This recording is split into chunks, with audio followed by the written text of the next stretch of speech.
On January 25, 1961, President John F. Kennedy held the first presidential news conference that was aired on live TV. Kennedy spoke pre-planned remarks for 37 minutes, then took questions for an additional 32 minutes, on topics ranging from U.S. relations with Cuba, to voting rights. An estimated 65 million people watched the historic event. Having been released a few days earlier, 52 Americans who were held hostage in Iran for over 400 days finally returned home. The hostages were taken after an armed group of Iranian college students took over the U.S. Embassy in Tehran.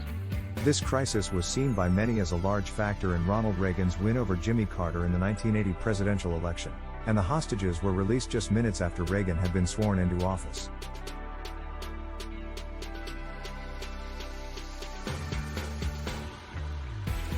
After a secret wedding the prior year, King Henry VIII formally married Anne Boleyn on January 25, 1533. Boleyn was Henry's second wife and served as queen for only 3 years before being beheaded for treason. Just one day after Boleyn's death, Henry would be engaged to his third wife, Jane Seymour. The Battle of the Bulge came to an end this day in 1945. Also known as the Ardennes Offensive, this was the last major German offensive campaign on the Western Front during World War II. The battle lasted for 5 weeks and ended with an Allied victory, ultimately leading to the collapse of the German front and allowing further Allied advancement into Germany.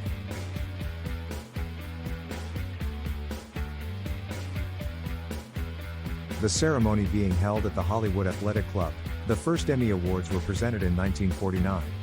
Though the award would later expand in all regions and areas of television, the first awards were solely to honor shows that were produced and filmed locally in Los Angeles. Shirley Dinsdale had the honor of receiving the very first Emmy Award, for Most Outstanding TV Personality. Today in 1964, Blue Ribbon Sports was founded. A small shoe distribution company launched by University of Oregon track athlete Phil Knight and his coach Bill Bowerman, the company would later be renamed Nike. Launched in July of 2003, NASA's Opportunity rover landed on the surface of Mars on this day in 2004. Equipped with state-of-the-art instruments, Opportunity traversed, examined, and sent back data on more than 25 miles of the Martian surface over a period of 15 years.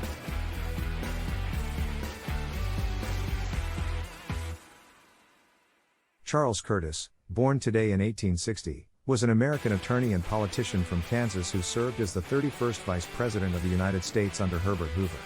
A member of the Kaw Nation born in the Kansas Territory, Curtis was the first Native American and first person with acknowledged non-European ancestry to reach either of the highest offices in the federal executive branch.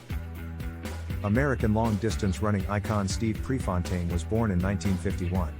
During his short career, Pre, as he was nicknamed, went on to win numerous NCAA titles and represented the U.S. at the 1972 Olympic Games in Munich. Before his tragic and untimely death at the age of 24, he held American records at multiple distances and became the subject of 2 major motion pictures.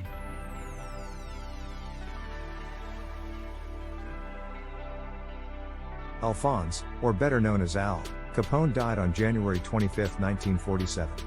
Sometimes known by the nickname Scarface, Capone was an American gangster and businessman who attained notoriety during the Prohibition era as the co-founder and boss of the Chicago outfit. His 7-year reign as a crime boss ended when he was convicted of tax evasion and went to prison at the age of 33. Capone served 8 years in prison and lived out his last years in Florida, where he died of heart failure at the age of 48. Mary Tyler Moore was an American actress and producer most known for her roles on The Dick Van Dyke Show and The Mary Tyler Moore Show. The winner of 7 Primetime Emmys and 3 Golden Globe Awards, Moore was also a staunch advocate of animal rights, vegetarianism, and diabetes prevention. Thanks for watching. If you enjoy this content, please like, subscribe, and hit the bell.